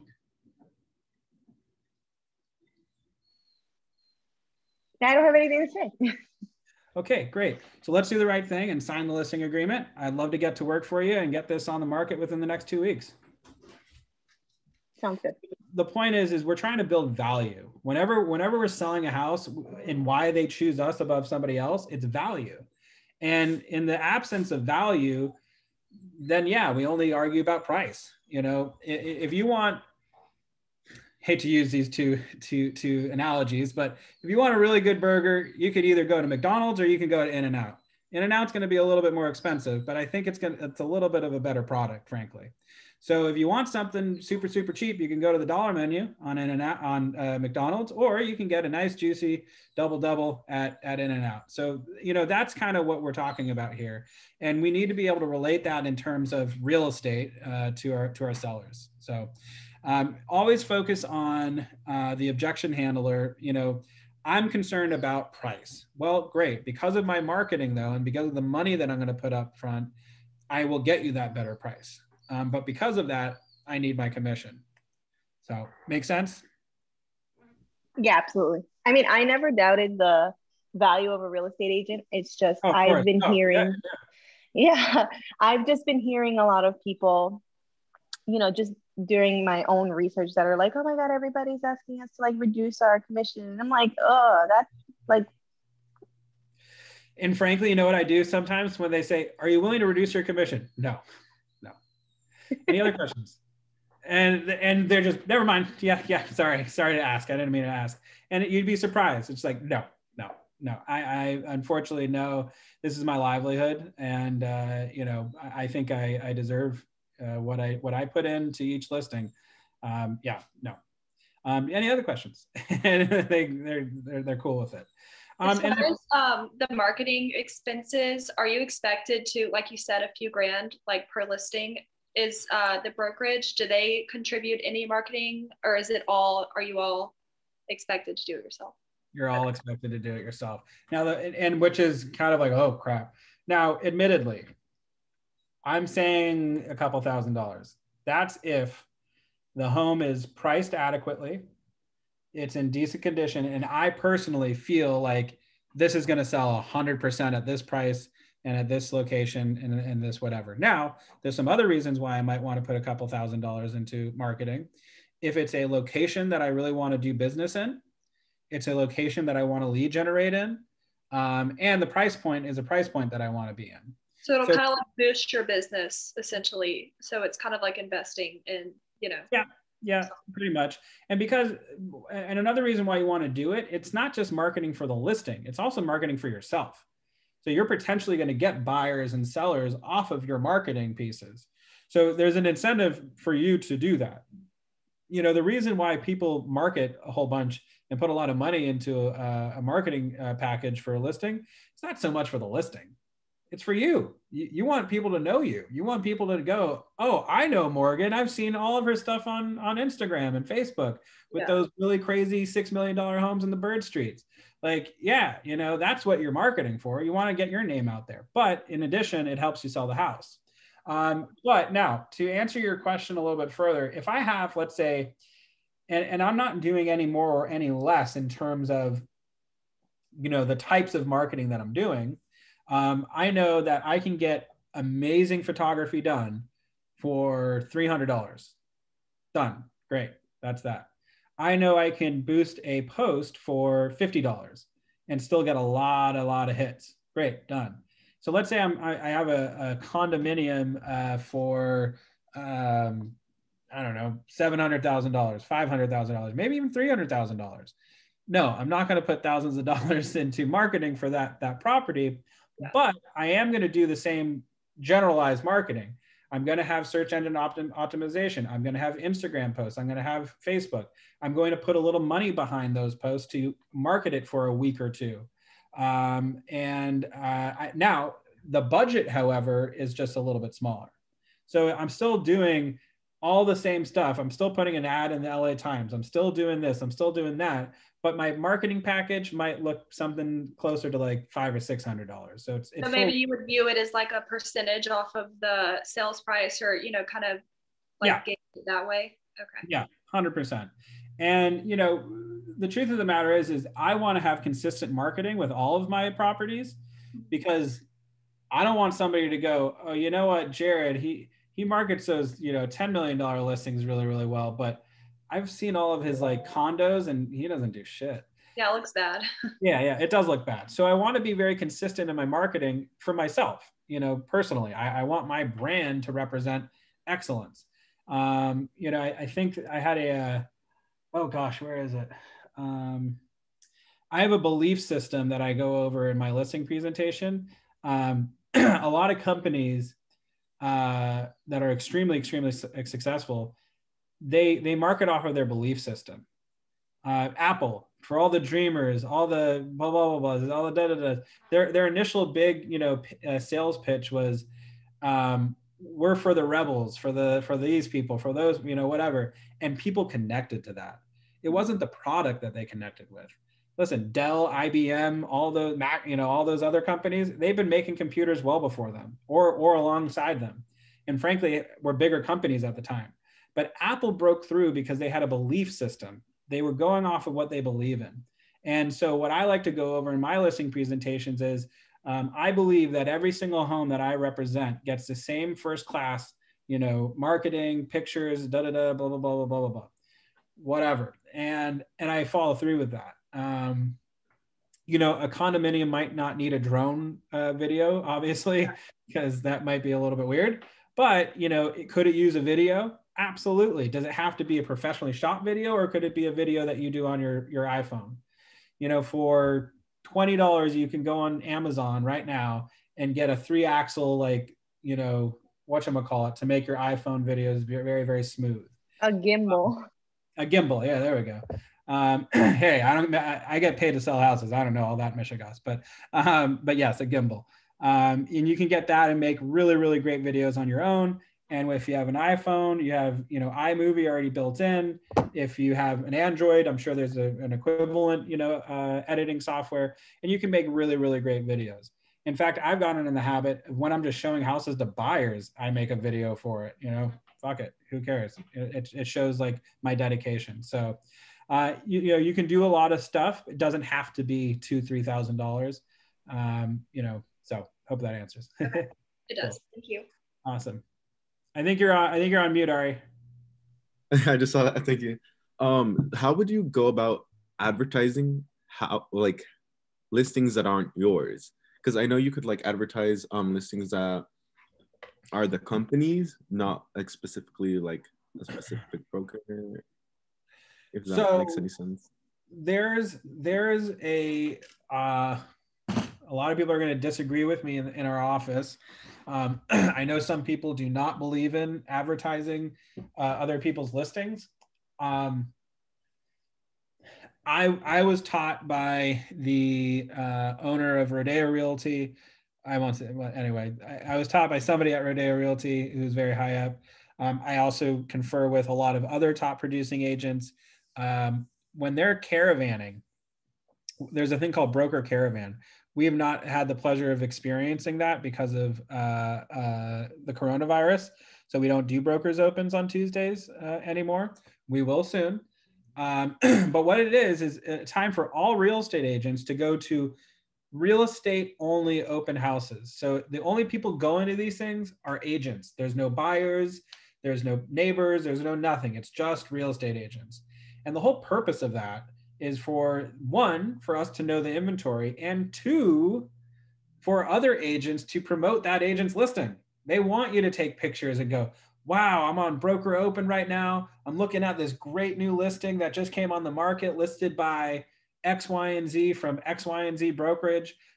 If you're a buyer looking in the area, I'd love to represent you and help you get into this home, you know, blah, blah, blah, blah, blah, blah, blah.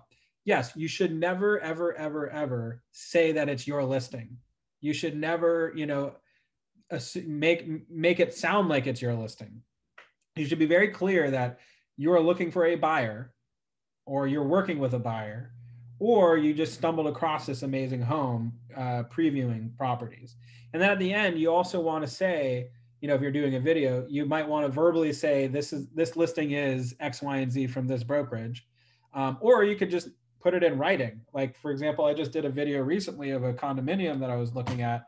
And at the end of it, it says the listing agent's name and brokerage. It pops up.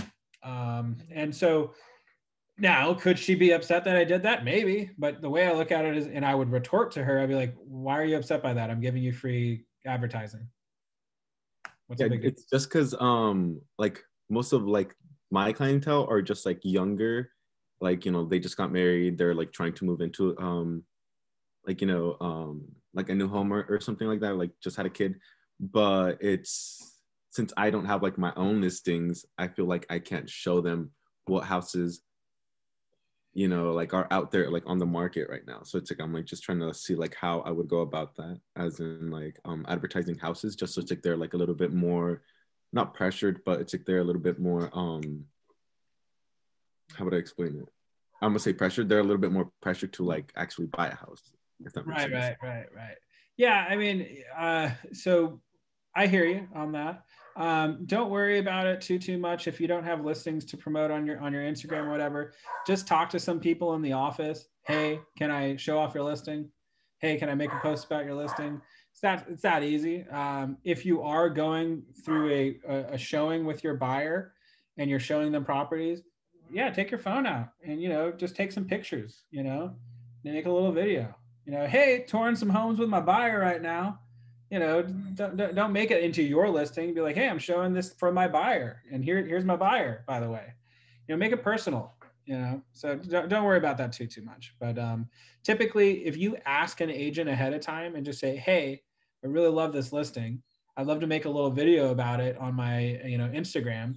Would you mind if I, you know, make a video? Of course, giving you credit for the listing, but would you mind if I did that? And I promise you, they'll say, yeah, go for it. Absolutely. As long as you get permission from the other person, it's a-okay. As long as you are not presenting it as your own listing, if that makes sense. Okay, sounds good. Thank you. Dope. Actually, can I piggyback off of Ari's question? Yeah, sure. Okay, so kind of much in the same boat as he is, right? I have no buyers, no sellers, and actually I don't even have a license yet. I'm still waiting for it.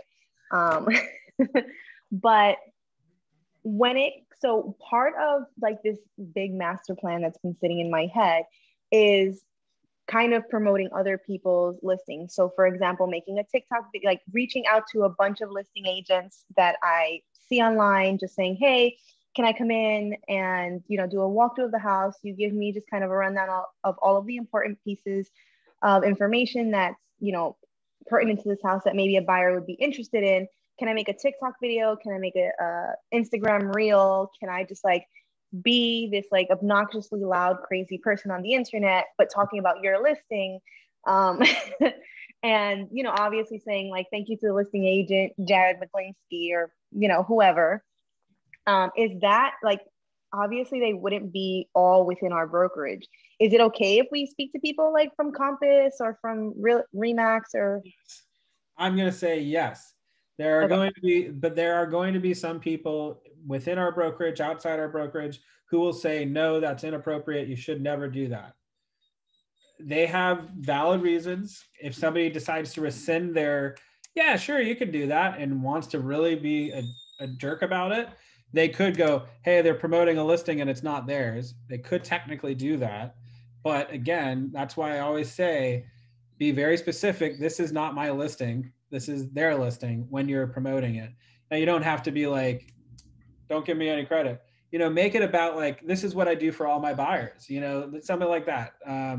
And you can do it. It's not horrible. It's a gray area, but it's not horrible. I do it all the time. But yes, you want to be very specific that it's not your listing and get permission from that agent ahead of time.